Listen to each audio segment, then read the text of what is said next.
Պարոն Սաղաթելյան, համեցեք։ Պարոն Սաղաթելյան, այս պահի դրությամբ նախ ամփոփենք ինֆորմացիան ձեր աջակիցների, ձեր կուսակիցների ձերբակալումների վերաբերյալ, ինչը որ հայտնի է ձեզ, եւ հետո ինչ են այսպես կանխում, ինչ են փորձում կանխել եւ որքանով սա կապ ունի Ստամբուլյան այս գաղտնի օրակարգերի հետ։ Նախ ակնհայտ կապ ունի Նիկոլ Փաշինյանի իր տերերին դուր գալու համար փորձում է ու տեսնում եք այս պայն ադրբեջանական ու թուրքական մամուլի խրախճանքը, որ Նիկոլ Փաշինյանը գտնում է Թուրքիայում, իսկ Հայաստանում ազգային ուժերը հալածում են ենթարկում են ձերբակալության, շատ ուղիղ եւ անմիջական կապ ունի Էրդողանին ավելի շատ դուր գալու, նրա պահանջները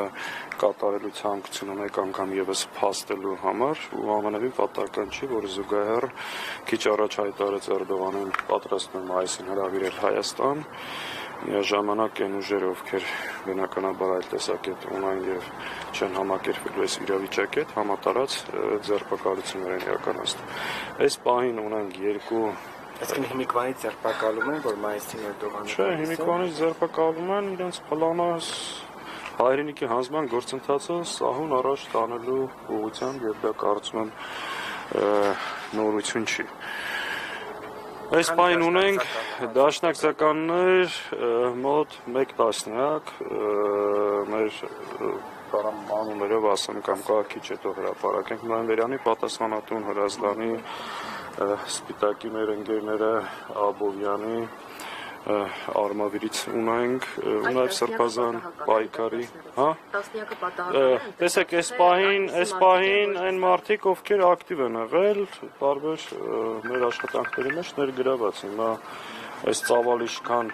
կմեծանա ու քանի հոգի կդառնա,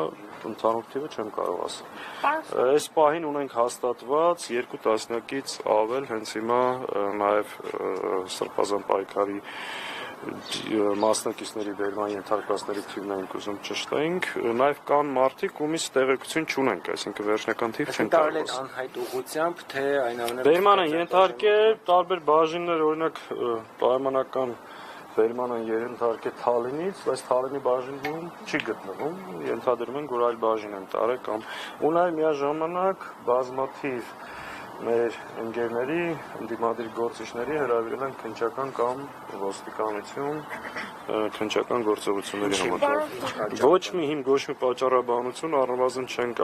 ասել, սպայն նաև փաստաբաններ են գնում բաժիններ, որպեսզի հասկանանք, այդում նաև բարդոմավորվում։ Պարոն Սաղաթելյան, բայց որևէ գործողություն այսօր նախապես պլանավորած ունենք, որովհետև ըստ ՆԳՆ-ի հայտարարության իրենք օպերատիվ տեղեկատվության են տիրապետում, որ հասարակական կարգի խաթարման ուղղված քայլեր են իրականացվելու, իրենք դա փորձում են կանխել։ Քանի որ դուք ասացիք Էրդողանին Հայաստան հրավիրել, այդ լուրը քիչ առաջ տարածվեց, դժվար է թե դուք դրան տիրապետեիք եւ այսպես ասած այդ լուրը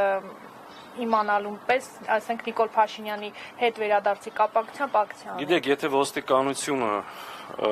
հետաքրքրված է մեր երկրում հասարակական կարգը պահելու, առհասարակ մեր երկրի անվտանգությամբ, տարածքային ամբողջականությամբ, ապա անմիջապես պետք է ձերբակալի եւ գնա Նիկոլ Փաշինյանի հետևից, այդ նույնը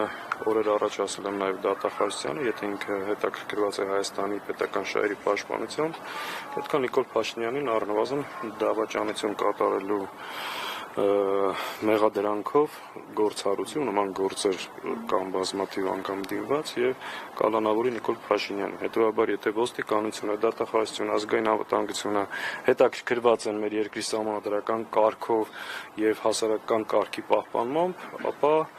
դրա գլխավոր թշնամին Նիկոլ Փաշինյանն է եւ պետք է գնան իր հետևից, այլ ոչ թե այն մարդկանց, ովքեր փորձում են պայքարել իրենց հայրենիքի եւ ժողովրդի իրավունքների համար։ Այսինքն դուք որևէ գործողություն նախապես չունեիք այսօր պլանավորած, որ իրենք էլ որևէ օպերատիվ տեղեկատվության տիրապետեին, քանի որ սլաքները ուղղվում են հայ հեղափոխական դաշնակցության եւ Սրբազան Մենք միշտ քննարկումներ ունեցել ենք եւ ունենք ու ունենալու ենք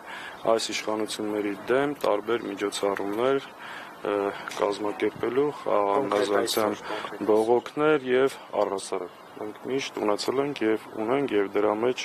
որևէ վատ բան չենք տեսնում։ Իսկ ժողովրդավարության համատեքստում է ամեն։ Իհարկե, ինչի մասին է խոսքը, այսինքն Հայաստանի Հանրապետության քաղաքացին իրավունք ունի Նիկոլ Փաշինյանին հարցնի Թուրքիայում ինչ ես բանակցում, ինչ առևտրի մեջ ես, այս 5000-ամյա ժողովրդի ճակատագիրն ես որոշում, իրավունք ունի հավաքվելու եւ բացատրություն պահանջելու։ Պարոն Սաղաթելյան, գալով հենց Դա ինչ է նշանակում է հասարակական կարգի խախտում, այս ամբողջ, չգիտեմ, նախագահական, ազգային ժողով, քիչ առաջ մեր եւ այս գրասենյակի շրջակայքում այդ կուտակումները, ասենք, ինչ եք մանգալի, ում եք մանգալի։ Պարոն Սաղաթելյան, գալով թուրքական օրակարգին, հայ-թուրքական այս հերթական փուլին, իբրև թե բանակցությունների, ամեն դեպքում իշխանությունները համոզված են եւ հանրությանն էլ համոզում են, որ իրենց արածի մեջ որևէ ապազգային, հակահայկական բան չկա, ստեղծված իրավիճակում օբյեկտիվորեն տարածաշրջանում, երբ հիմնական խաղացողներից երկուսը պատերազմի մեջ են, ստիպված են թշնամիների հետ գնալ երկխոսելու ճանապարհով։ Հիմա ձեր համար այս Փաշինյանի երկխոսության, իրենց կողմից նշվող երկխոսության այլընտրանքը ո՞րն է։ Մենք երբեք երկխոսությանը դեմ չենք եղել, բանակցություններին դեմ չենք եղել, բայց Նիկոլ Փաշինյանի քաղաքականությունը հետևյալն է՝ բարեկամանալ մեր թշնամիների հետ, թշնամանալ բարեկամների հետ, հրաժարվել հայ ժողովրդի բոլոր իրավունքներից, ցեղասպանության ուրացում, պայքար ազգային ուժերի նկատմամբ, Արցախի հարցի վերջնականափակում, այսինքն այս հակահայ, հակապետական քաղաքականությունը, որը ինքը քողարկում է իրական Հայաստանի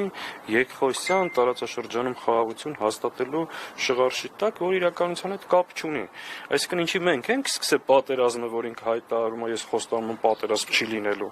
Ինչի մենք ենք պատրաստվում հիմա հարձակվել Ադրբեջանի վրա, թե Ադրբեջանը մեր վրա։ Այսինքն անընդհատ արդարացնել, լեգիտիմացնել են ցեղասպանությունը, որը տեղի է ունեցել մեր նկատմամբ, մեր սեփական հայրենիքում, Արցախում եւ Արևմտյան Հայաստանում ու դրա մեղավորը այս ընթացքով ինքը հռչակելու է հայ ժողովրդին, բարձա չէ սրա ընթացք։ Սա հակահայ, հակապետական հայ ժողովրդի շահերի դեմ աշխատող թուրքա հպատակ մի մարդ է, որը հայտնվել է իշխանության եւ մեր երկիրը հետեւողական տանում է ջլատման, պառակման, թուլացման եւ թրքացման։ Այս է խնդիրը, նա բոլոր այն մարդիկ, ովքեր այլընտրանքը սրան հեռացնելն է ազգային իշխանություն ձևավորել եւ ազգային պետություն ստեղծելը, որը կկարողանա պաշտպանել մեր ժողովրդի հավաքական իրավունքները, ստեղծել իրական ժողովրդավար, բարեկեցիկ, պաշտպանված Հայաստան։ Ինչ ձևաչափով հեռացնել, պարոն Սաղաթելյան, որովհետև մի քանի տարի շարունակ փորձում ենք հեռացնել եւ այդ ձեր փորձը նաեւ ընդդիմադիր մյուս շրջանակների փորձը անարդյունք է։ Մենք փորձել ենք ու շարունակելու ենք փորձել։ Եթե բոլոր խոսողներն ու պայքարողներն չհամակերպեն այս իրավիճակի հետ կամ ասեն դուրս չգան, որ մեր տաներին չմոտենա ու իրականում մոբիլիզացիա տեղի ունենա սրան հեռացնելու նպատակի շուրջ, ես կարծում եմ կստացվի ու դա հեռու չի։ Մեր մոտեցումը հետևյալ է՝ բոլոր հնարավոր միջոցներով սահմանադրական բանի շրջանակներում երկիր առանց քաոսի վերացնել, բայց համաժողովրդական շատ կտրուկ ընդվզմամբ հասնել մի իրավիճակի եւ սրանց հեռացնել։ Համատեքուն փողոցի գեներացման։ Մենք դրանից չենք հրաժարվել, չենք հրաժարվում եւ այդ ճանապարհը երբեք չենք բացառել ու գտնում ենք, որ այն որ ասում են ընտրություններ, մինչև ընտրությունները շատ դեպքեր եւ իրադարձություններ են տեղի ունենալու, մենք պետք է պատրաստ լինենք ցանկացած սցենարի։ Եթե ինքը այս ճանապարհով փորձում այս հալածանքների միջոցով ջլատել, պառակտել, վախեցնել, ես հիմա բոլորիդ մոտ շատ ուղիղ հայտարարում եմ, որ այս ճանապարհով մեր հետ չես կարող խոսել։ Սրանով չես կարող մեզ լռեցնել կամ հեռու պահել, վախեցնել հայրենիքի համար պաշտպանելու այս մեր ցանկությունից, քայլերից կամ գործողություններից։ Չի ստացվելու, սա բերելու է նոր հակազդեցության։ Ինչքան կարաս բռնի։ Այսինքն այս 5 տարվա մեջ էսի ոչ առաջինն է, ոչ մեջտեղինն է, ոչ էլ վերջինն է։ Այս է այս մարդու հույսը, փորձի այս ճանապարհով պահել իր իշխանությունը, մենք էլ պետք է կարողանանք հակազդեցության դատել։ Ասում եք, որ իրավապահները կարող են նաև այստեղ գան։ Այո, մենք միշտ ենք սպասում իրանց։ Մի պահ կուտակում կար ստեղ, ես դրա համար էի նաև Սրբազանի գրասենյակում։ Միշտ ցանկացած սցենարի պատրաստ ենք, եթե դա իրանց պատկերացրածը մենք էլ ասել եմ ասում ուրիշ ճանապարհ չկա։ Պարոն Սաղաթելյան, մի վերջին հարց, թե ամփոփելով, եթե էլ հարցեր չկան, նայեք, ասում եք Փաշինյանին հեռացնել, հակազդեցություն եւ այլն։ Ակնհայտ է, որ 2018-ից ի վեր նաեւ ինչ-ինչ կենտրոններ էին շահագրգռված, ունեն կոնսենսուս Փաշինյանին պահելու համար։ Ըստ ձեզ այսօր այդ կոնսենսուսը կա Փաշինյանի շուրջ եւ ինչպես է գնահատում այդ համատեքստում ձեր հակազդեցությունը կհաջողվի թե ոչ։ Գիտեք, ինձ չի հետաքրքրում դրսից Նիկոլ Փաշինյանը ինչքան աջակցություն ունի, ինչ ունի եւ այլ։ Իր տերերը ու տերերի ծրագիրը պարզ է։ Ինձ հետաքրքրում է Հայաստանի ներսում հայկական արմատներ ունեցող հայերի, հայկական ուժերի ու հայ մարդու վերաբերմունքը, այսինքն հանդուրժելու են, որ սա շարունակի մնալու չանցան, թե չէ։ Ես դες վստահեցնում եմ, եթե մեր ժողովուրդը, քաղաքական ուժերը, բոլորը միասին, եկեղեցին, էլիտան, ով կա, այդ որոշումը կայացնի իր մեջ առնվազն եւ դուրս գա այս խնդիրը լուծելու, իրան ոչ մի տեր էլ չի կարա փրկի։ Հետեւաբար ինձ չի հետաքրքրում իր տերերը, իր ճակատագրի մասին ինչ որոշում ունեն։ Ինձ հետաքրքրում է մենք ինքներս ու մեր ժողովուրդը։ Եթե այդ որոշումը կայացնի դուրս գա, սրան որևէ մեկն էլ չի կարա փրկի։ Ես եմ շնորհակալ։ 168 թեմի հարգելի հետևողներ, զրուցում ենք Իշխան Սաղաթելյան